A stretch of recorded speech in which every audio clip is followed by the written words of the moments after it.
When Toni Kroos hung up his boots, the football world mourned. They said Real Madrid's brain was gone.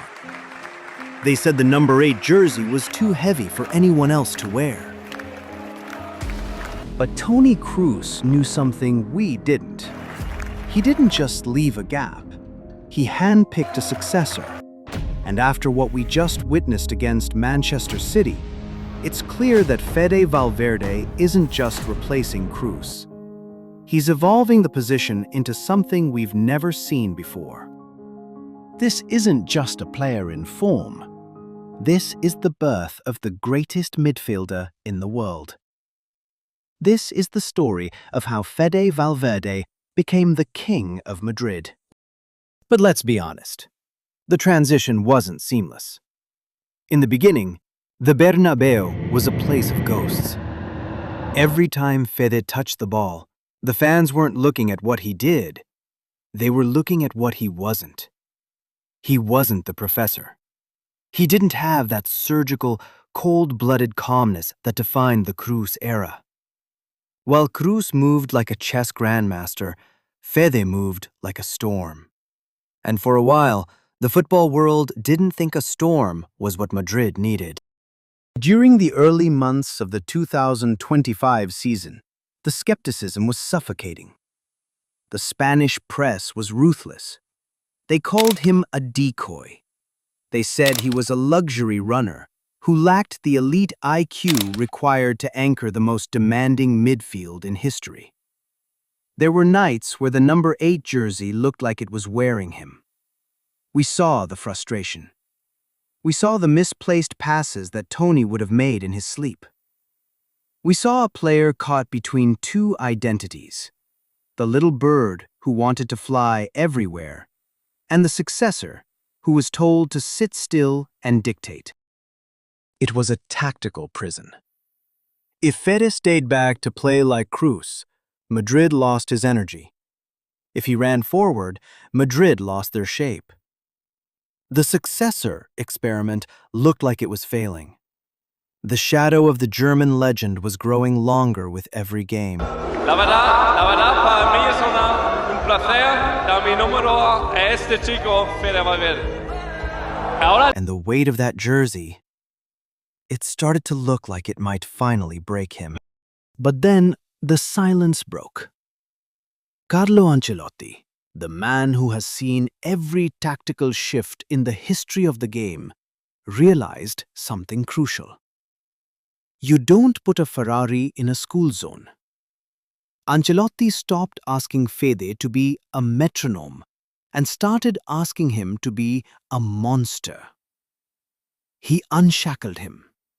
He told Fede, "Don't wait for the game to come to you. Go and take it." This was the birth of the 2026 version of Valverde. Look at the tactical shift here. Instead of sitting deep next to the center-backs, Fede began operating in the chaos zone.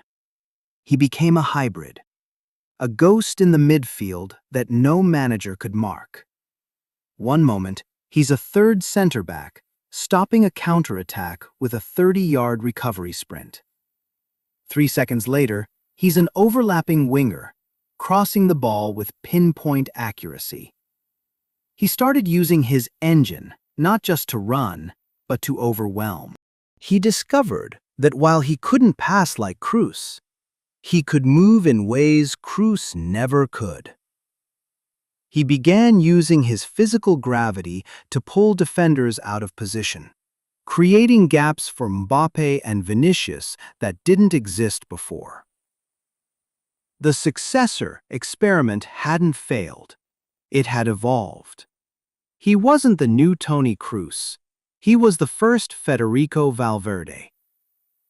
A player who didn't just control the game with his feet, but dominated it with his entire soul.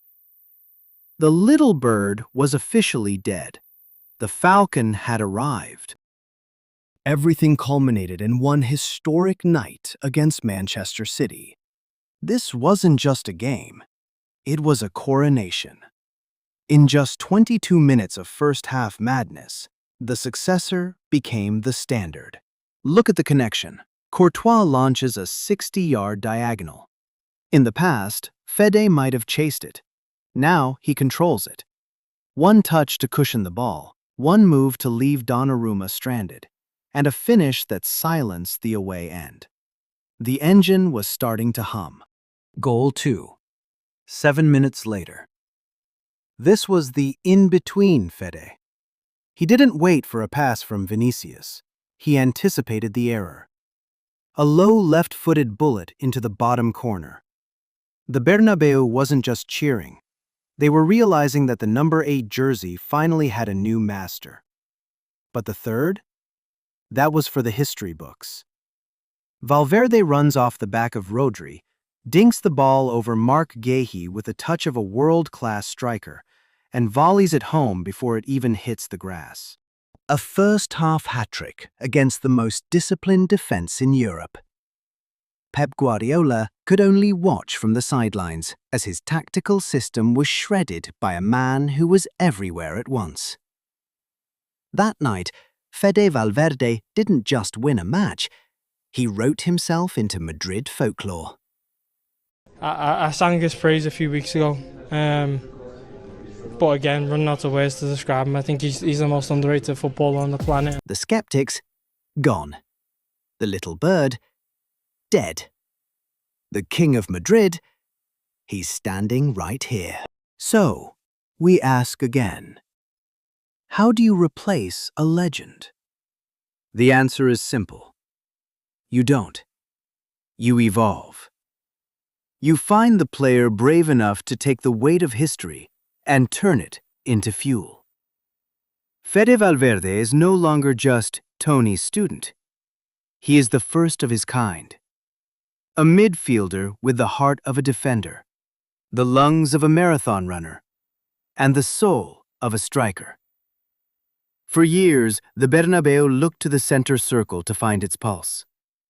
Now, they just look for the number 8. But I want to hear from you. After that night against City, is there any doubt left?